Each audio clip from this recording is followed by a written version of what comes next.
நம்ம வாட்டுக்கு எப்பயும் போல இருக்கணும். திரும்ப சரிப்படுத்திடுவார் ஆண்டவர். அல்லேலூயா, அல்லேலூயா. நங்கிட்டு போல. அல்லேலூயா. கர்த்தர் சொல்ற ஆவியானவர் சொல்ற காரியத்தை நம்ம கற்றுக் கொடுக்கணும். பேசலாம். அல்லேலூயா. என்ன செய்யறான்? எல்லா இடத்திலும் இருக்கக்கூடிய யூதர்களை எல்லாம் ஒட்டுமொத்த காலி பண்ணணும். அப்ப ஒரு மீட்டிங் போறான் அரண்மனைக்கு பக்கத்துல தம்பி வீட்டுல. இவனுக்கு சப்போர்ட்டா எத்தனை பேர் இருக்காங்கன்னா அரண்மனையில 500 பேர் இருக்கிறான். எத்தனை பேர் இருக்கிறான்? 500 பேர் இவன் பேச்ச கேட்க ஆள் இருக்கிறான். ஆமானுடைய பேச்ச 500 பேர் இருந்தா முதலாளி பேச்ச கேட்கறதுக்கு ஒரு 5 பேர் இருப்பானா இல்லையா? இருப்பான். அல்லேலூயா. இருக்க அதுல ஒருத்தன் அப்போனங்கிற ஒருத்தன் இருக்கான். ஒரு 5 பேர் இருக்காங்க.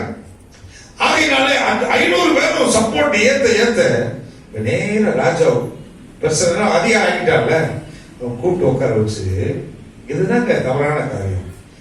உட்கார வைக்கிறான். ஒரு பெரிய விருந்து கொடுக்குறான். 2 பேரும் குடிக்க உட்கார்ந்தாங்க. யாரு? ராஜாவும் ஆமானும் குடிக்க உட்கார்ந்தாங்க. விளக்கும் உள்ள ராஜ்யம் 2 பேரும் சேர்ந்து உட்கார்றான். ஏற்கனவே உச்சக்கட்டத்தில் இவனுக்காக அறிவு வேணாம். அந்த ராஜாவுக்கு ஏற்கனவே 187 நாள் பணத்தெல்லாம் செலவழிச்சு, இவன் பணத்தை செலவழிச்சு, இவன் காசை செலவழிச்சு, எல்லாரும் சாப்பிட வச்சு உச்சக்கட்ட நேரத்துல இந்த 127 நாட்டில் வந்த பிரதானிகள் வந்து ஒரு மெமு கார்டு வந்த அவன் போட்டுட்டு அவன் ஒய்ஃபை கூட்டிட்டு போயிட்டான். அவன் வந்திருக்கான். வரும்போது எப்படி வந்தான் தெரியுமா? ஒய்ஃபோட தான் வந்தான். வந்து நல்ல சந்தோஷமா 187 நாள் சாப்பிட்டுட்டு சரி சரிவா ஏறி போ ரதத்துல அவன் போயிட்டான். அன்னைக்கு உச்சக்கட்ட இழப்புல மனைவி இழந்துட்டா. இப்ப திரும்பவும் அவங்கள போய் உட்காரும் போது இவன் சொல்றான், கோதை ஏறினவனே பேசுவான். ராஜாவே, உனக்கு விஷயம் தெரியும், உங்களுக்கு விரோதமாய் எழுப்பிக் கொண்டிருக்கிறார்கள், உங்க தேசத்தை அழிக்கும்படியாய் ஒரு புள்ளிகள் எழுப்பி இருக்கிறார்கள் அப்படின்னு இவங்க போதையில இருக்கிறாங்க. அப்படியா? என்ன செய்யறான்? ஒரு விதமான கூட்டம். அது என்ன விதம்? ஒரு விதமான கூட்டம். இப்படியே பேசி பேசி அவன் மைண்ட மாத்தி கொஞ்ச நேரத்துல அவன் கையில இருந்த மோதிரத்தையே கட்டி வாங்கிட்டான். கையில மோதிரத்தை வாங்கிட்டான். அப்படியா? சரி ரைட், என்ன செய்யணும் செஞ்சுக்க. அதாவது வாய்ஸ்படி செய். இதுல அவர் சொல்றாரு, 10,000 தாலந்து பொண்ணோட கொடுக்குறேன். இந்த ஜனங்கள் அழிவதனாலே நஷ்டம் ஏற்பட்டுச்சுன்னா அதுக்கு நான் பணம் கொடுக்குறேன். எங்க இருந்து கொடுப்பான் பணத்தை? அவனை கொள்ளையடிச்சு அவனிடத்தை எடுத்து கொடுப்பான். இந்த ராஜாவுக்கு கொஞ்சம் கூட சரியான ஆலோசனை சொல்றதுக்கு ஆள் இல்லாம அதை ஏற்றுக்கொண்டு இஷ்டப்படி செய்யிட்டான். செஞ்ச உடனே கவனிக்கல, ஒரு மீட்டிங் போடுறான். ஒரு மீட்டிங் போட்டு 1ஆம் மாதம் 13ஆம் தேதி ஒரு மீட்டிங் போட்டு எல்லாரும் ஒன்னா உட்கார்ந்து பேசி ஒரு முடிவு எடுக்கிறான். வருகிற 12ஆம் மாதம் 13ஆம் தேதி ஒரே நாள்ல தேசத்தில் 127 நாடுகளில் இருக்கக்கூடிய அத்தனை பேரையும் கொல்லணும், அழிக்கணும், அந்த சொத்துக்கள்லாம் அப்படியே அபகரிக்கணும் என்று ஒரு பத்திரத்தை எழுதி ராஜா பேர்ல எழுதி இந்த ராஜா கொடுத்த முத்தகை பத்திரத்தை வச்சு அழகா போல்டு பண்ணி அனுப்ப ஆரம்பிச்சுட்டான். பேசி முடிச்சுட்டான். எவ்வளவுதான் முடிவெடுத்தாலும், எவ்வளவுதான் மறைவாய் செஞ்சாலும், தேவனுடைய பிள்ளைகளுக்கு விரோதமாய் மறைவான காரியங்கள் எப்படியா செஞ்சாலும் தேவன் அதை வெளிப்படுத்துவார். அவருடைய கண்களுக்கு மறைவானது ஒன்றுமே இல்லை. அதான் சொன்ன, உனக்கு 500 பேர் இருந்தான்னா அவனுக்கு ஒரு 5 பேர். அதுல ஒருத்தர் என்ன பண்ணிட்டான், இவன் நகலை எடுத்து அனுப்புறான்னா அதை ஒருத்தர் மெதுவா செல்போனை வச்சு கேமரா பிடிச்சு அதுல இருந்து ஒரு காப்பி எழுதுட்டான். செல்போன் இருக்குமா கேட்காதீங்க, கணக்கில் எழுதிட்டான். அந்த நகலை எடுத்துட்டு அதை கொண்டு வந்து நேரம் மொர்தெகாய் கையில கொடுத்துட்டான். மொர்தெகாய் பார்க்கிறான், என்ன இவ்வளவு பயங்கரமான காரியத்தை செஞ்சு வச்சிருக்கிறான். உள்ளமெல்லாம் திகில் பிடித்தது. வேதம் சொல்லுகிறது, அவர் சூசான் நகரமே, வசனம் வாசிங்க, எந்த வசனம்? 3:15 வசனம். எஸ், 3ஆம் அதிகாரம் 15 வசனம். அஞ்சக்காரத்தி உத்திரமாக புறப்பட்டு போனார்கள். அந்த கட்டளை சூசான் அரண்மனையில் பிறந்தது. ராஜாவும் ஆமானும் குடிக்கும்படி உட்கார்ந்து திரும்பவும் போய் குடிக்க உட்கார்னா இந்த வேலை தான் பார்க்கிறான். சூசான் நகரமே அங்கே கலங்கி இருக்கிறது. எந்த கலக்கம், எல்லாத்துக்கும் நீஸ் போகுது. பயங்கரமான ஒரு நீஸ் போய்கொண்டே இருக்கிறது. யூதருக்கெல்லாம் நல்ல கவனிங்களை இதை நினைச்சு பாருங்களேன். இப்போ நமக்கு வருகிற 8ஆம் தேதியில உங்க வீடு அபகரிக்கப்படும், உங்க சொத்துக்கள் எல்லாம் பறிக்கப்படும், உங்க பேங்க் பேலன்ஸ் எல்லாம் எடுக்கப்படும்னு ஒரு SMS வந்துச்சுன்னா, கவர்மெண்ட் ஆர்டர் வந்தா என்ன செய்வீங்க? அது கூட வேணாம், உன் அக்கௌண்ட் ஒரு 100 ரூபாய் காணா போச்சு, எதுக்கு சொத்து வீடெல்லாம் ஒரு 100 ரூபாய், ஐயோ காணும், எங்க போச்சு எங்க போச்சு, எப்படி இல்லையா, தேடு தேடு தேடி எல்லாத்தையும் வரப்பி பண்ணிடுவாங்க. கடைசியில் அந்த 100 ரூபாய் எங்க இருக்குன்னா பயிலுக்குள்ள பத்திரமா இருக்கும். காணிக்க போடாம எடுத்து போயிருப்பாங்க. விளங்குவோம் வரலையே சொல்லுங்க. தேசம் கலங்கிருச்சு, முடிஞ்சு போச்சு. எப்படி இருக்கு அவங்களுக்கு எல்லாம்? 127 நாடுகளுக்கு நியூஸ் போய்கிட்டே இருக்குது. ஒவ்வொரு நாடும் நீ செத்து போவேன்னு தெரிஞ்சா என்ன இருக்குது? அவ்வளவுதான், டாக்டர் சொல்லிட்டாரு, அவ்வளவுதான். நீங்க ஒரு 6 மாசம் சிஸ்டர் பிரதர் ஒரு 6 மாசம் அப்படின்னு சொல்லிட்டாரு வைங்க. இப்போ எடுத்துட்டு வர்றவங்க எல்லாம் போகணும். டாக்டர்கிட்ட போனேன், டாக்டர் சொல்லிட்டாரு எத்தனை மாசம்? 6 மாசம். அடுத்து எல்லாம் அவன் என்ன செய்யறது தெரியல. இந்த 6 மாசம் சொல்லிட்டாரு, 3 மாசத்துக்கு போயிடுவாரு. ஏன் கேட்டு 6 மாசம் சொல்லி சொல்லி சொல்லி சொல்லி அவர் அதுக்கப்புறம் போன் பண்ணி கேட்டா சொல்லுவாரு, உங்களுக்கு இல்ல சிஸ்டர், பக்கத்துல உங்களுக்கு வேற பேர் மாத்தி சொல்றாரு. அப்படியா? எனக்கு இல்லையா? எவ்வளவு உற்சாகம் வந்துடும். ஆனா இங்க அப்படி இல்ல, உண்மை டேட் பிக்ஸ் பண்ணிட்டா ஜீவோ வந்துருச்சு, சொத்துக்கள் பறிமுகம், பிள்ளைகள் எல்லாத்தையும் கொல்ல தீக்கணும், கவர்மெண்ட் ஆர்டர் வந்துருச்சு. கேட்கிறான், யூதர்கள் எல்லாம் கேட்கிறான்.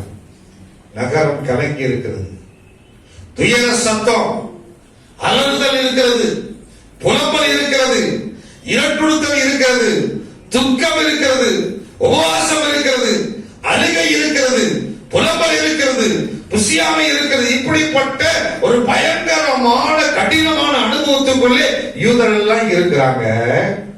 ஒரே ஒரு சகோதரி மட்டும் நல்ல ஜாலியா சந்தோஷமா அரண்மனை சாப்பாடை சாப்பிட்டுட்டு அமைதியா இருக்குது. யாரே? எப்படி இருக்கும்? இருக்கிறவெல்லாம் போகலாம். அந்த அம்மா உள்ளதான் இருக்குது, அந்த அம்மா உள்ள இருந்து, அந்த அம்மா உள்ளதான் இருக்குது. சொல்றான், அரண்மனையில இருக்குது, அந்த அம்மா அரண்மனையில இருக்குது. ஆசீர்வாதமான காரியம் நமக்கு ஒண்ணுமே செய்ய மாட்டேங்குது என்று சொல்லி ஒரு பெரிய காரியம்.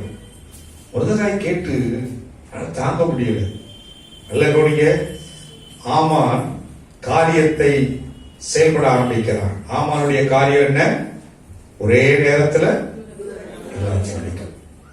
இது காரியம், பகைவனுடைய காரியம். இந்த பகைவனுடைய காரியத்தை மேற்கொள்வதற்கு இந்த மொர்தெகாய் எடுத்த ஸ்டெப் என்ன?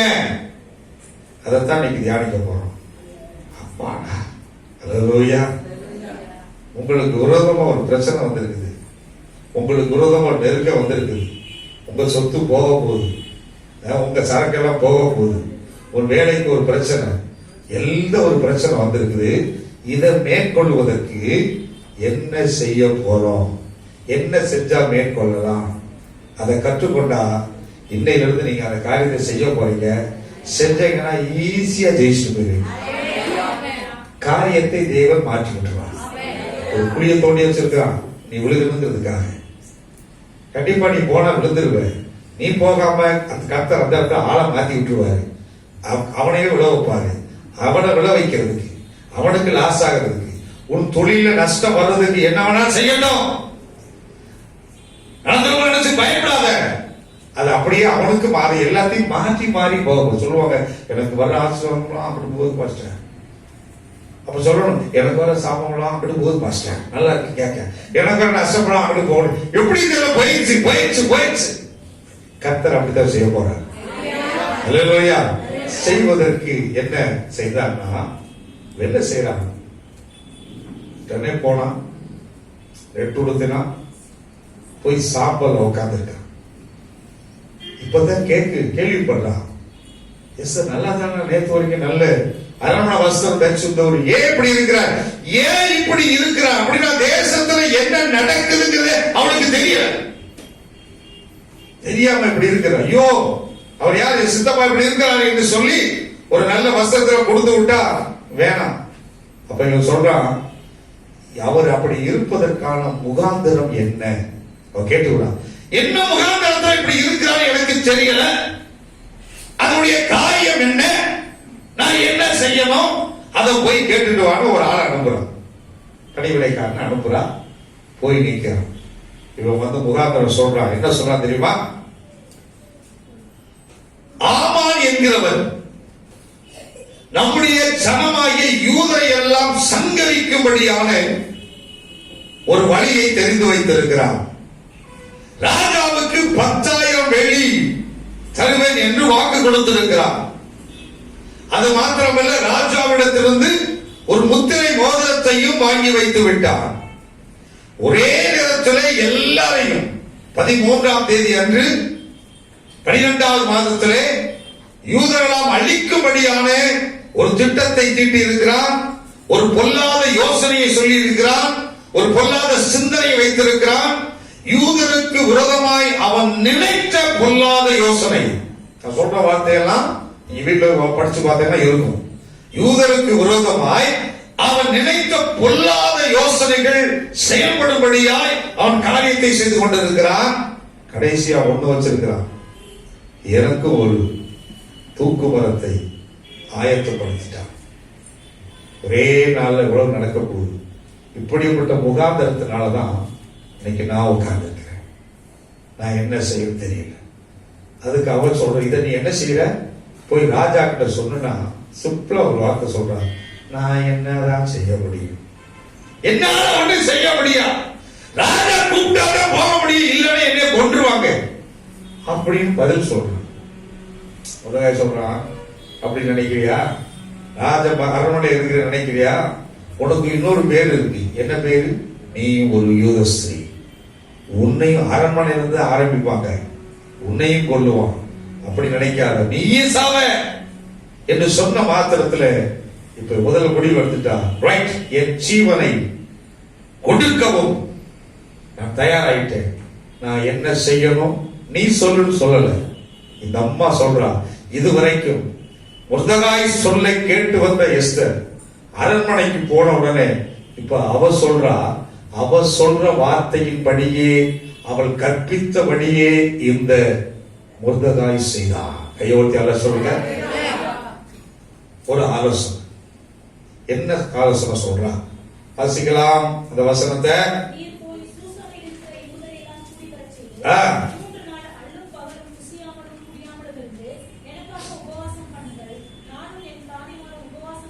நல்ல கவனிங்க. சட்டத்தை உடைக்கணும். அவன் சட்டம் போட்டுட்டான். அந்த சட்டத்தை, அதாவது ராஜாவுக்கே தெரியாம சட்டத்தை போட்டு மோதிரத்தை வச்சுட்டான். அந்த சட்டத்தை நான் உடைக்கணும்னா நிச்சயமா நான் செத்து போவேன். சாகிறதுக்கான வாய்ப்பு இருக்கு. 4 வருஷம் வாழ்ந்துட்டேன் ராஜபோக வாழ்க்கை. இனி என் ஜனங்கள் மறிக்க கூடாது. அவங்களுக்காக என் ஜீவனை கொடுக்க நான் தயாராயிட்டேன் என்று ஒரு மேன்மையான அனுபவத்தில் இருக்கக்கூடிய ஒரு ஸ்திரீ சொல்வாளை என்றால், தன் தேசத்தை குறித்த, தன் ஜனங்களை குறித்த ஒரு கரிசனை உடையவளாக அவள் காணப்பட்டாள். கையோடு சொல்வோம், மொத்தமா சொல்லுவோமா?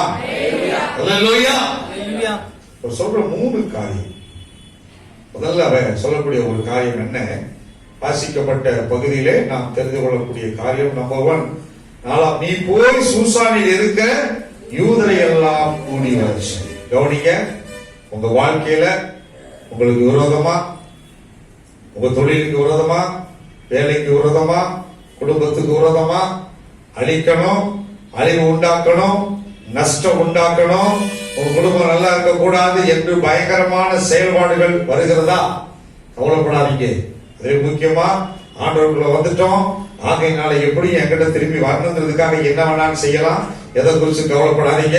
இப்படிப்பட்ட செயல்பாடுகளில் இருந்து நாம் ஜெயத்தை பெற்றுக்கொள்ள வேண்டுமானால் ஆண்டவர் சொல்லுகிற ஆலோசனை 3. ஐயோ அல்ல சொல்லுங்க.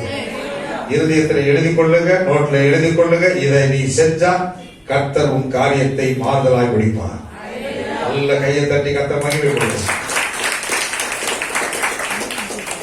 முதல் ஆலோசனை என்ன?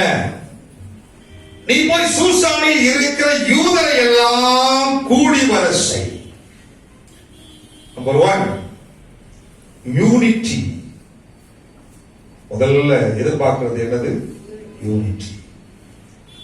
யூதரை எல்லாம் ஒன்று சேரும், ஐக்கியப்படுத்து. எல்லாம் ஒரே கூட்டத்தில் வரணும், எல்லாம் ஒன்று சேரணும், சபையே ஒன்று சேரணும், விசுவாசிகள் எல்லாம் ஒன்று சேரணும். ஒன்று சேர்ந்து 40 நாள் ஜெபிக்க ஆரம்பிச்சீங்கன்னா, ஒன்று சேர்ந்தாவே முதல்ல என்ன செய்யணும்? ஒன்னாச்சு. அதனாலதான் பாஸ்டர் சொல்லியிருப்பாங்கன்னு நினைக்கிறேன். 40 நாள் ஒழுங்கா ஒன்னா எல்லாரும் உள்ள வந்தீங்கன்னா உங்களுக்கு இருக்கிற பிரச்சனைக்கெல்லாம் ஒரு முடிவை தேவன் கொடுப்பாங்க. விசுவாசிக்கிறேன் சொல்லியிருப்பாங்களோ நினைக்கிறேன், தெரியல. அதான் நிச்சயமா சொல்லியிருப்பாங்க, விசுவாசிக்கிறேன். அல்லேலூயா. எல்லாம் சொல்லலாமா?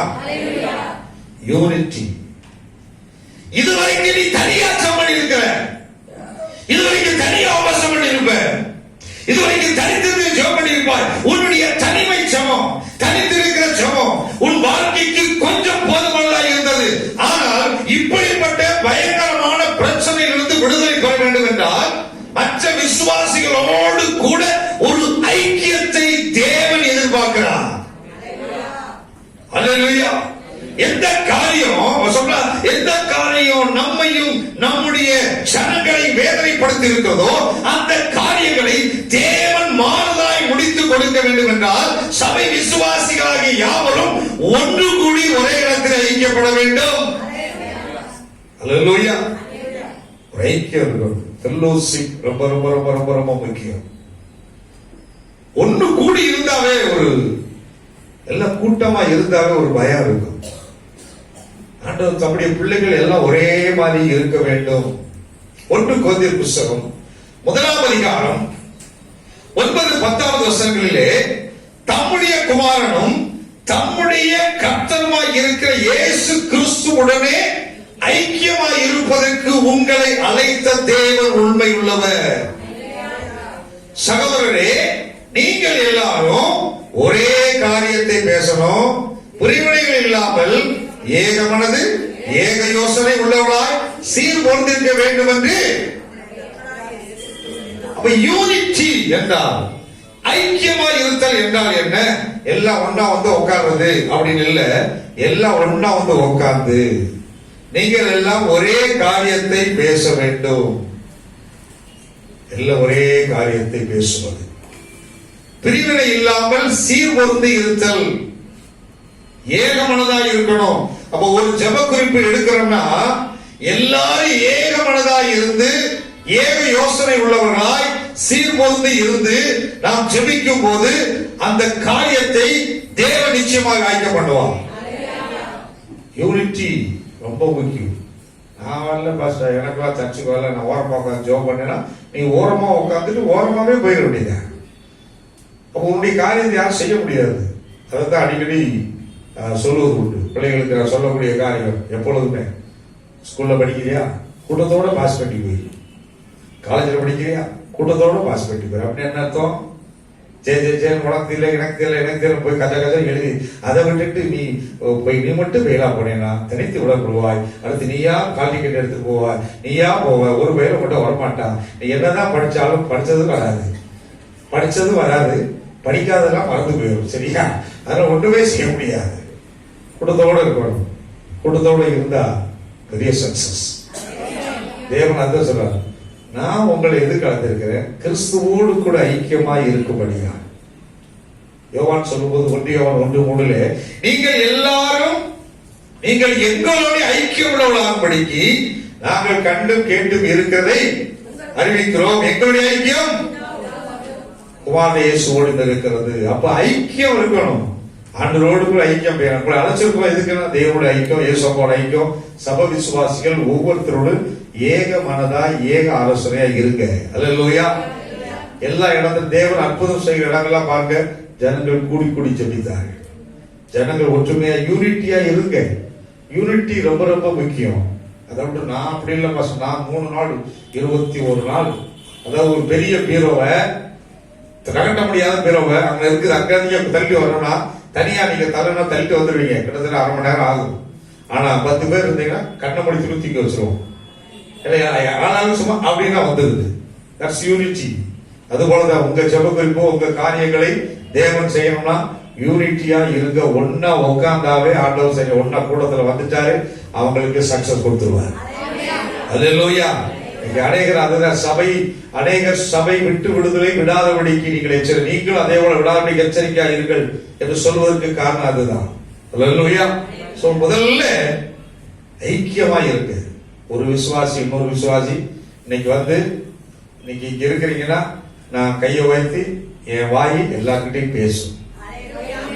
கையை வைத்து சொல்லுங்க என் வாய். ஆனா அவங்கதான் பேச மாட்டாங்க. அப்படி இல்லாம இன்னைக்கு பேசாத வாயெல்லாம் நீங்க ரெண்டு பேரும் சேர்ந்து பேசணும். அடுத்து பேசிக்கிட்டே இருக்க எவ்வளவு நாள். சில பேர் பேச மாட்டாங்க, பேசாம இருப்பாங்க. அடுத்து பேச ஆரம்பிச்சாங்கன்னா மணிக்கணக்கா பேசுவாங்க, டைமாக பேசுவாங்க, தொடர்ந்து பேசுவாங்க. இன்னைக்கு இருந்து அப்படி ஆரம்பிக்கிறீங்க. உங்க மேல யாருக்காவது மற்ற விசுவாசி கசப்பு இருக்குதா?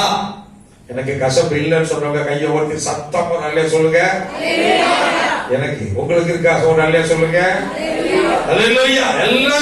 எல்லாருக்கிட்டையும் ஏகமானதா பேசுங்க. நல்ல பேசாம இருக்கிறத பிரச்சனை.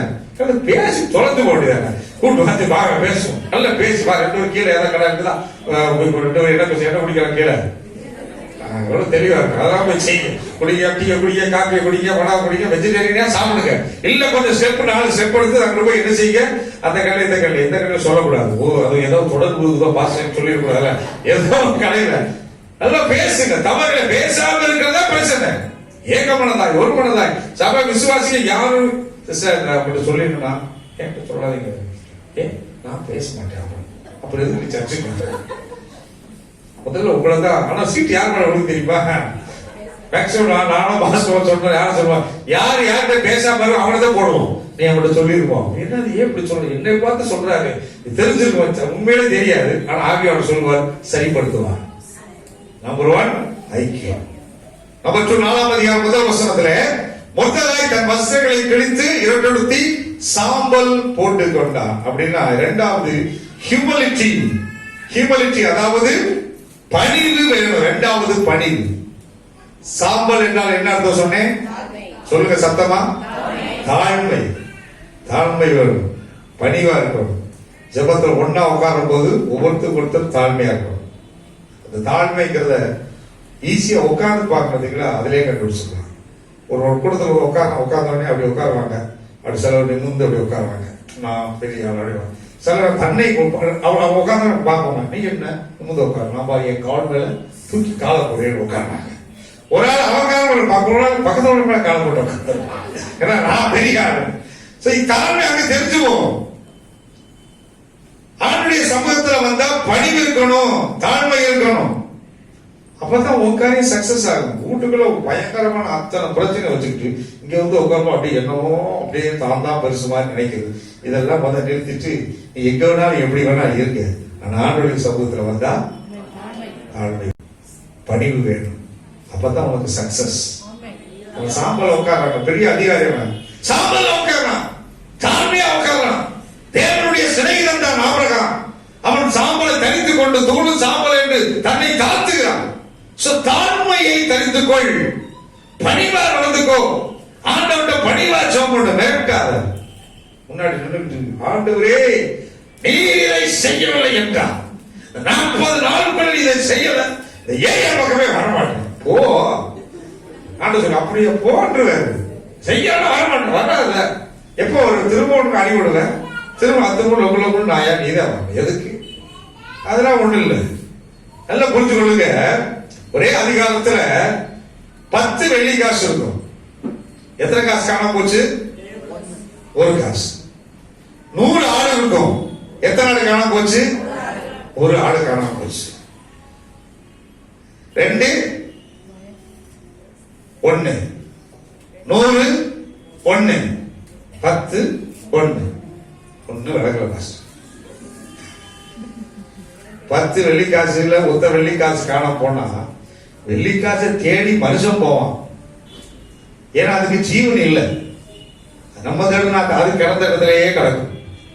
100 ஆடு, 1 ஆடு காணாம போதுனா ஜீவன் இருக்கு. ஆனா அதுக்கு என்ன இல்ல, பகுத்தறிவு இல்ல. நீ வாட்டுக்கு பாருங்க, என்னதான் பாருங்க. சில பேர் வண்டி கார் எடுத்துப்போம், வண்டி எடுத்துப்போம், எருமாடு முன்னாடி அடிச்சு பாருங்க. அது மெதுவா திரும்பி பாருங்க, திரும்பி பாருங்க. அது பாட்டுக்கு ஓரமா போகாது. சில ஆட்கள் அப்படித்தானே இருப்பாங்க உலகத்துல. பாருங்க சொல்லுவோம் போய் சொல்லுவோம், நல்ல எருமாடு மாதிரி சொல்லுவோமா இல்லையா? ஏன் அந்த ஆடுக்கு கிடையாது. சோ என்ன செஞ்சாகணும், அதை தேடி போகணும். ஆனா மனுஷன் அவனுக்கு ஜீவன் இருக்கு, அறிவு இருக்கு, பகுத்தறிவு எல்லாமே இருக்கு. ஆனா அவன் தான் தேடி வரணும் ஒழிய, அவன் தான் தெரிஞ்சு வரணும் ஒழிய அவனை தேடி போகணும் அவசியமே இல்லை. சொல்லுங்க, 40 நாள்ல நீ செய்யல, நான் போய்க்கிறேன் போன்னு விட்டுருவாரு. திரும்ப நீயாக வரணும் ஒழிய ஆண்டவனே உன்னை தேடி ஆண்டு தேடி வந்த பாட்டு நல்லா இருக்கும். என்ன தேடி இயேசு வந்தார். அந்த தகப்பனை தேடி, தகப்பன் அவ்வளவு பெரிய ஆண்டானுங்க, எத்தனை வேலைக்காரி இருந்தா அவன் சொல்றான், என் வீட்டு வேலைக்காரி நல்லா சாப்பிடுறேன், நல்லா சாப்பிட்டுட்டே இருக்கேன், அந்த வராம இருக்கட்டும் நினைப்பான். இப்ப அந்த வேலைக்காரன் அனுப்பிச்சு போலாம், போய் தேடுதான்னு சொன்னாரா, கழுதையை காணாம போனா தேடுறதுக்கு ஆள் அனுப்புறான். ஆனா இந்த கழுதையை தேடி போக ஆளே அனுப்பல. சொல்லுங்க, கழுதையை தேடி போனா ஆள் அனுப்புறான். ஆனா மனுஷனை தேடி அதே போலதான். ஆண்டவன் இப்படி மிரட்டப்படாது. ஆண்டவன் எப்படி கேட்கணும், பணிவா பணிவா பணிவா கேட்கணும். ரொம்ப பணிவா. பேங்க்கு போறீங்க, பேனா கொண்டு போகல, அதுக்கு பக்கத்துல பேங்க் அப்படின்னா கொடுத்துருவாங்க. அப்படி அவங்க போய் எக்ஸ்கூஸ் மீ, தயவு செய்து பேனா கொடுக்க, அவன் கொடுக்கும் போது விவரமா மூடிய போட்டு வச்சுதான் கொடுப்பான். ஏன்னா அவன் மேல நம்பிக்கை கிடையாது. திரும்ப அங்க சண்டை போட முடியுமா? இல்ல. அவன் ஒரு சாதாரண ஒரு மனுஷன் ஒண்ணு போய் எவ்வளவு பணிவா ஐயோ ஐயான்னு கேட்கறியே, நீ எனக்கு செய்ய முடியும்னா நான் அப்படி அப்படி இப்படி ஆக்கும். இப்படியெல்லாம் பேசக்கூடாது. எப்படி இருக்கணும், முன்னாடி நின்றுக்கிட்டு நான் கரெக்டா செய்வேன் ஆண்டவரே, கரெக்டா தச்சுக்குவேன் ஆண்டவரே, கரெக்டா கனி கொடுப்பேன் ஆண்டவரே, கரெக்டா தசம் கொடுப்பேன் ஆண்டவரே, நான் எல்லாத்தையும் சரியா இருக்கேன் ஆண்டவரே, அப்படி பேச பேச ஆண்டவர் காதே கேட்க. பின்னாடி ஒருத்தன் அடிச்சுக்கிட்டு பணியுள்ள செபத்தை கர்த்தர் கேட்கிறார். அப்ப ஆண்டோட இரண்டாவது என்ன வேணும்? அப்ப யூத ஜனங்கள் எல்லாம் என்ன செஞ்சுட்டாங்க? பணிய பணிய பணிய பணிய ஆரம்பிச்சிட்டான். தன்னை தாழ்த்துகிறான். 10:23 சொல்கிறது, தன்னை தாழ்த்துகிறவன் உயர்த்தப்படுவான். எஸ்ரா 8:21 சொல்கிறது, நாங்கள் எங்கள் தேவனுக்கு முன்பாக, எஸ்ரா 8:21, நாங்கள் எங்கள் தேவனுக்கு முன்பாக எங்கள் பிள்ளைகளை எல்லாரும் என்ன செய்யணுமா? தாழ்த்துகிறோம். நாங்கள் எங்கள் தேவனுக்கு முன்பாக எங்களை தாழ்த்துகிறதற்கும். எதுக்காக தாழ்த்தணும்? எதுக்கு தாழ்த்துறீங்க? இந்த கீழ் தெரியுதா தெரியலையா? எங்களுக்காக, உனக்காக நீ தாழ்த்திக்கோ, உன் பிள்ளைகளுக்காக நீ தாழ்த்திக்கோ, உன் சொத்து அழியாம இருக்கிறது நீ தாழ்த்திக்கோ, செவையான வழி தேடுகிறதுக்கு நீ தாழ்த்துக்கோ. ஆண்டவருக்காக ஒண்ணு தாழ்த்தல. நீ தாழ்த்தப்படுகிற உன்னுடைய தாழ்மை உன்னுடைய வாழ்க்கையை ஆசீர்வதிக்கும். உன் தாழ்மை உன்னுடைய தொழிலை ஆசீர்வதிக்கும். உன்னுடைய தாழ்மை வேலை இல்லாதவனுக்கு வேலையை கொடுக்கும். உன்னுடைய தாழ்மை நல்ல சொத்துக்களை இம்ப்ரூவ்மெண்ட் பண்ணி கொடுக்கும். உன்னுடைய தாழ்மை ஒரு சொத்துல ஒரு செருப்பு கூட இன்னொருத்த தொட விடாம பாதுகாக்கும். அல்லேலூயா. எங்கள் சகல பொருள்களுக்கு எந்த ஒரு பொருளும் போகாது. எல்லாம் உனக்கு நியாயமா கிடைக்க வேண்டிய அத்தனையும் கர்த்தர் நிச்சயமா கிடைக்கப்படுவார். கர்த்தர் மையப்படுத்துங்க. கர்த்தர் நிறைய தீர்க்கதரிசன வார்த்தை நான் பேசுறேன்ல, வந்து கரெக்டா என்னுடைய அதிலே போடுவேன். இப்ப அப்படி இல்லை, நிறைய வெளிப்பாடு வருதை என்னால் உணர முடிகிறது. அதோட எல்லாம் கண்ட்ரோல் பண்ண முடியல. உங்களுக்கு தேவையானத, உங்களுக்கு நியாயமானத ஒருவரும் தொடாதபடிக்கு தேவன் நிச்சயமா கொடுக்க போறார். ஐயோ சொல்லுங்க, அது அப்படியே கிடைக்கும். அதுக்கு நீங்க என்ன செய்ய தெரியுமா? தாழ்த்தணும். நியாயம் பேசக்கூடாது. அது அப்படியே பேசாத. ஆண்டவர் முன்னாடி தாழ்த்து. ஆண்டவர், அதாவது நியாயாதிபதிக்கு முன்பாக நாம் தாழ்த்தப்படுவோம் என்றால், நம்மை நாம் தாழ்த்துவோம் என்று சொன்னால் தேவன் நமக்கு நியாயாதிபதியாக வருவார். அவர்கிட்ட நம்ம நியாயத்தை எடுத்து பேசணும்னா அவர் ஒண்ணுமே செய்ய மாட்டார். ஆகையினால நாம் என்ன செய்யணும்? நம்மை தாழ்த்துகிற பிள்ளைகளாய் காணப்பட வேண்டும். அல்லேலூயா. மூன்றாவது செய்த காரியம், எனக்காக உபவாசம் பண்ணுங்கள். மூன்றாவது பிரையாரிட்டி. மூன்றாவது நல்ல உபவாசம் ஜெபம் பண்ணுங்க. ஃபாஸ்டிங் பண்ணி ஜெபம் பண்ணுங்க.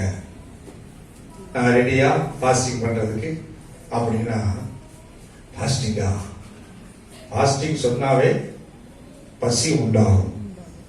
சிலருக்கு பசி இனிமேல் இது ஒரு நல்ல காரியம். நம்மள சாப்பிட மாட்டேங்கிறான் பாஸ்டர் அப்படியா? கவலைப்படாதீங்க. வெள்ளிக்கிழமை உங்க பொம்பளை பிள்ளைகளை கூப்பிட்டு சர்ச்சுப்பாங்க. சனிக்கிழமை இல்லை, வந்து 1 மணி நேரத்துல பசி வந்துடும். ஆட்டோமேட்டிக்கா பசி வந்துடும். வருமா வராதா? வருங்க. ஏன்னா ஆண்டவர் சொல்றாருல்ல, இயேசு கிறிஸ்துவுக்கே பசியை உண்டாக்குறது எது தெரியுமா? உபவாசம். உபவாசம் பண்ணுங்க. உபவாசமா நாளைக்கு என்ன வெள்ளிக்கிழமை, ஐயோ வெள்ளிக்கிழமை உபவாசம் பண்ண காலையில அப்ப நான் என்ன செய்ய, ஒருவேளை ராத்திரி 11:30 மணிக்கு சாப்பிட்டுட்டா நல்லது, டைம் முடிஞ்சு போச்சு. நான் காலையில 5 மணிக்கு 12 மணிக்கு ஒரு ஓட்டு போட்டு வந்துருப்பா சார், காலையில தான் சாப்பிட காலையில 5 மணிக்கு 6 மணிக்கு அப்படி இல்லை. உபவாசம் பண்ணு. உபவாசம் ஜெபிக்கிற பிள்ளைகளாக காணப்பட வேண்டும். சொல்ற எடுக்கிற உபவாச ஜெபம். உபம் பிளஸ் வாசம். உபம் என்றால் தனித்திருத்தல், உபம் என்றால் ஒதுங்கி இருத்தல், வாசம் என்றால் தேவனுடைய இருத்தல். எல்லாம் காலையில் எந்திரிக்கிறது ஃபாஸ்டிங். இன்னைக்கு நான் ஃபாஸ்டிங். காலையில் எந்திரிச்சு இப்படி திரும்பி அன்னைக்கு தான் கண்டெல்லாம் தெரியும். அப்படியே பார்ப்போம், அழுக்குடையெல்லாம் முட்டையாக்கும், உடனே எடுத்து தோத்து ஆண்டவரே அப்படின்னு போடுறது.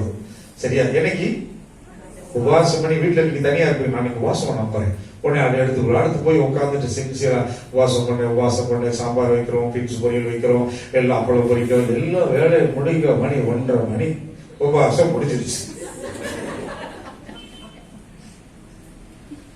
ஆண்டவர் பாப்பாரு, நீ என்ன பண்ண? உபவாசம் பண்ண. எங்க உபவாசம் பண்ண? காலை எந்திரிச்சியா? என்ன பண்ண மாத்த சொல்லுமையை போட்டேன். அடுத்து என்ன செஞ்சேன்? ஒரு காபி டீ கொடுத்தேன். அடுத்து என்ன செஞ்சேன்? பிள்ளைகளுக்கு தோசை சொல்லி கொடுத்தேன். அடுத்து என்ன செஞ்சேன்? வீட்டெல்லாம் ஒன்றை அடிச்சேன். எல்லாம் கண்ணுக்கு அப்பதான் தெரியும். அதுக்கு முதல் நாள் பார்க்க ஒண்ணுமே செய்ய மாட்டாங்க. ஏன்னா பழைய குழம்பு, பழைய சாம்பார், பழைய காய் எல்லாம் இருக்கனால ஒன்றும் இல்லை. இதெல்லாம் முதல் நாள் வியாழக்கிழமை வச்சுட்டு வெள்ளிக்கிழமை அன்னைக்கு வாசம் போட்டு இருந்தா நல்லா இருக்குல்ல? ரைட் பாஸ், இன்னைக்கே நான் போறேன் மரியாதை பழைய குழம்பு. சோ உபவாசம் என்பது தேவனோடு தனித்திருக்கிறது. நான் சொல்றேன், கிறிஸ்து உபவாசம் பண்ணார் இரவு பகல். அந்த உபவாசம் பண்ணதினுடைய உபவாச ஜபத்தினுடைய விளைவு என்ன போட்டிருக்குன்னா, மத்தேயு 4ஆம் அதிகாரம் 2:11 வசனம், 2ஆம் வசனம் 11 வசனத்தை வாசிக்கலாம். மத்தேயு 4:2-11. அவர் இரவு பகலும் 40 நாள் உபவாசம் இருந்த பின்பு, இயேசுக்கு எப்ப பசி வந்துச்சுங்க? சொல்லுங்க. உபவாசம் என்று சொன்ன போது இல்ல, பின்பு 40 நாள் கழிச்சுட்டு அவருக்கு பசி உண்டாயிற்று. 14 வசனம். அப்பொழுது பிசாசு. சோ ஆண்டவர் எடுத்த உபவாச ஜெபத்தினுடைய விளைவு, முடிவு என்ன? பிசாசானவன் அவரை விட்டு லேசா விலகிட்டான். அப்போ ஒழுங்கா உபவாசம் பண்ணி ஜெபம் பண்ணா விலக வேண்டிய ஆளெல்லாம் விலகிடும். உபவாசம் பண்ண சேர வேண்டிய ஆளெல்லாம் சேருமா? எப்படி எல்லாம் என்ன உயர்த்து விட்டுக்காரங்க சேரணும். 3 நாள் உபவாசம், அந்த ஊர்ல இருக்க உபவாசம் படுவாதி. எத்தனை நாள் உபவாசம் பண்ணாலும் சரி, தேவ சித்தம் வந்து உபவாசம் பண்ண வேண்டிய அவசியம் இல்லை. அதை விட்டுட்டு நாங்கள் உபவாசம் சொல்றோம், நான் இங்கே உபவாசம் அங்கே உபவாசம், இங்க உபவாசம் பண்ணாலும் அங்க உபவாசம் பண்ணாலும். அது வெளியூர்ல இருக்காங்களா, அங்க உபவாசம் பண்ண சொல்லுவாங்களா, அப்படியே போன்ல பேசி ஜோம் பண்ணுவாங்க. நடக்கவே நடக்காது. சும்மா நடக்க வேண்டிய கூடிய கூட நடக்காது. தைரியமா போய் சொல்லுவோம். யாராவது கேட்டு ஜோம் பண்ண சொன்னாங்கன்னா கூட்டு சொல்லி, இதுக்கெல்லாம் சொல்லாத, உபவாசம் பண்ணாம இருந்தா அது என்னதான் நடக்கும். பண்ணிட்டேன், நடக்கவே ஓடியாகும்.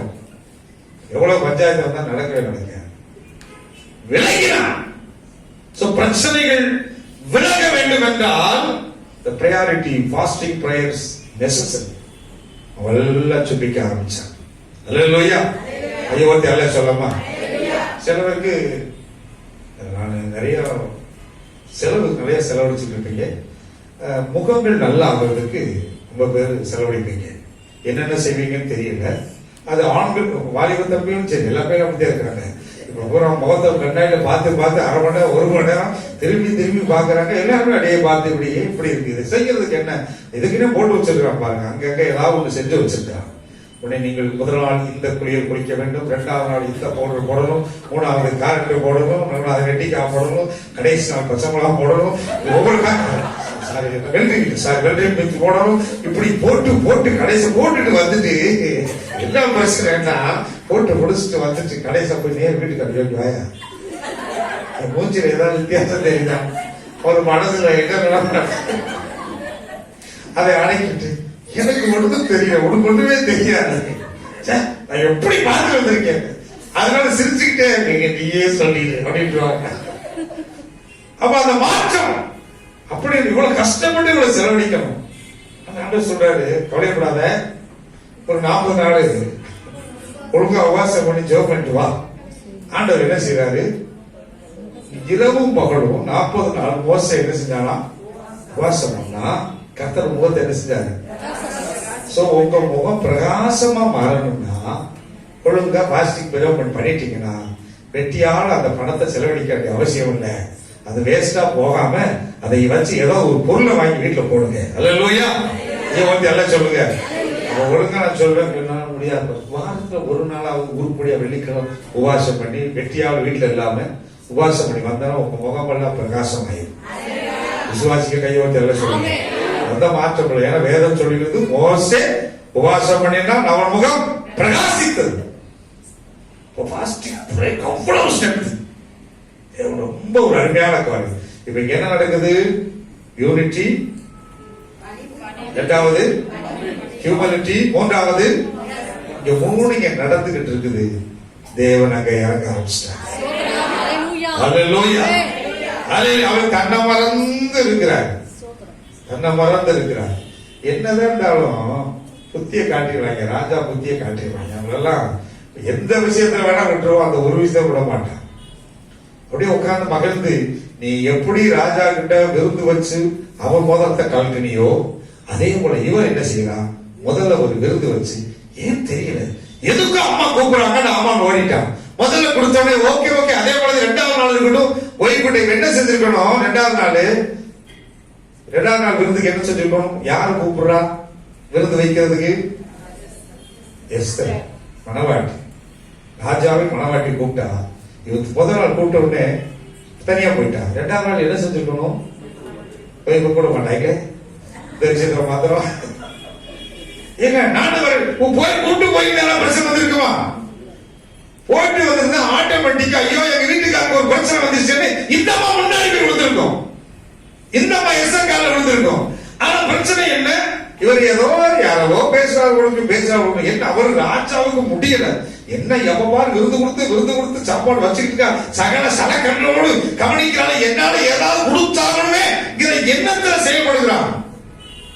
அதுபோல என்ன வேணும், என்ன வேணும் சொல்லி சொல்ல பாத்தீங்களா, அந்த அளவுக்கு நீ என்ன கேட்டாலும் தரேன் அப்படிங்கிற நிலையில வந்த பொழுதுதான் அப்பையும் தன்னுடைய காரியத்தை சொல்லப்ப, ராஜாவே ராஜாவே, அதாவது என்னையும் என் குடும்பத்தையும் என் உறவுகளையும் அடிமையாக விட்டு போட்டாலும் பரவாயில்ல, நான் அடிமையாக கூட இருப்போம். ஐயோ சொல்லுமா என்ன விஷயம். ஆனாலும் பாத்தீங்கன்னா என்ன பிரச்சனைனா, ராஜாவுக்கு நஷ்டம் ஏற்படுகிறபடி ஒருத்தன் ஒன்று செஞ்சுட்டான். சொல்ற வார்த்தை பாருங்க, உங்களுக்கு ஒரு நஷ்டம் ஏற்படுகிற அளவுக்கு இப்பொழுதோ ராஜாவுக்கு உண்டாகும் நஷ்டத்துக்கு நஷ்டம் உண்டாகும்படி ஒரு ஆள் செஞ்சுட்டோன்னு ராஜா லேசா புத்தி தெரியுது, எனக்கு என்ன நஷ்டம் வந்துருச்சு, என்ன விஷயம், அப்படியா யார் அவன் என்று சொன்ன உடனே இப்ப நல்லா கவனிச்சு பாருங்க. இப்பதான் முகம் எப்படி இருந்திருக்கும், ஒரு டம்ளர் நிறைய ஜூஸ் கொடுத்த அதே முகம் யார் முகம், எஸ்தர் முகம். அதே போல அதனாலதான் பார்த்து வாங்கி குடிக்கணும். பாலை கேட்டா தண்ணியை கேட்டா பாலை கொடுக்கும் போது கொடுப்பாங்க, முகத்தை வச்சுக்கிட்டு கொடுப்பாங்க. கொடுத்த உடனே ஐயா படுக்கிட்டு பெட்ஷீட்டை போட்டு முடிச்சுட்டு ஒரே ஒரு ஆணி ஒரே ஒரு சுத்தியம் சோழி முடிஞ்சிச்சு. எவ்வளவு பெரிய சிலாக்கியம் பாருங்க, சிலாக்கியம் பாருங்க. நம்பி இருக்கிறான், யாரோ நினைச்சிட்டு இருக்கான். யாரு கேட்டோம்னா இப்ப முகம் மாறி அது வேற யாரும் இல்ல, ராஜாவை இந்த துஷ்ட பாவி துஷ்ட ஆமா, அந்த துஷ்ட ஆமனுக்கு 2 தடவை விருது கொடுத்திருக்கிறான். எப்படி இருக்கும், மனசு வளர்ச்சிருக்குமா இல்லையா?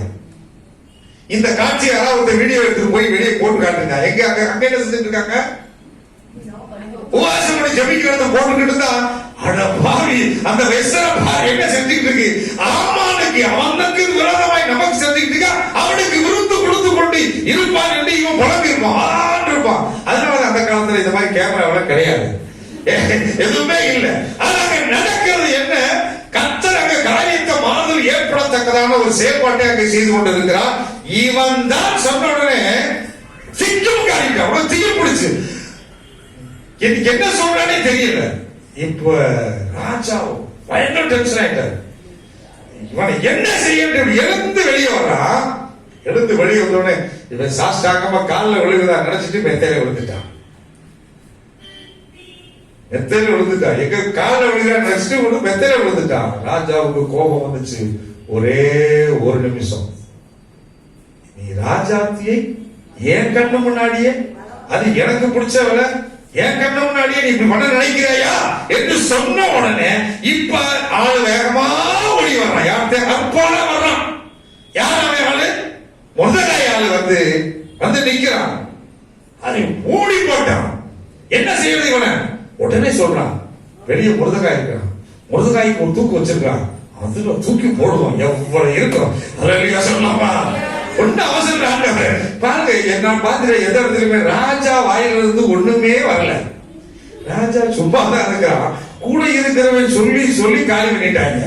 அங்கேயும் காலி பண்ணது யாரு? ராஜவசிய காலி பண்ணது யாரு? கூட இருக்கிறவன். ராஜா நீ போன அவனை தள்ளுவேன் வகையை குறைக்கல. இங்கேயும் ராஜா அப்படி டென்ஷனா நிற்கிறான். கூட இருக்கிறவன் வாசிக்கிற அவசரத்தை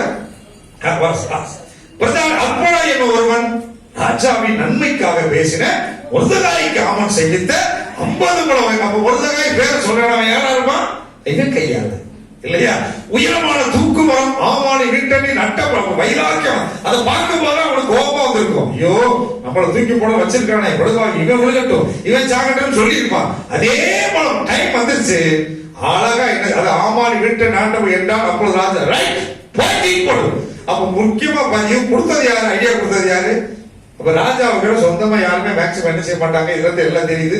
சொந்த ஒரு முடிவு எடுக்க அந்த காலத்துல பைபிள்ல சொல்லப்பட்ட ஆட்கள் இப்படி இருக்கிறது. அல்லேலூயா கையை வாட்டி அல்ல சொல்லுங்க. அல்லேலூயா. தனிப்பட்ட முறையில நான் பேசுவோம் சொல்ல பேசிடுவேன். கர்த்தர் நல்லவர். அல்லேலூயா. கேமரா பதிவாகிட்டு நல்லவர் கர்த்தர் நல்லவர். அங்க சொல்லப்பட்டிருக்கிறது. அவர்கள் யாரும் என்ன செஞ்சுக்கிட்டு இருக்கிறாங்க?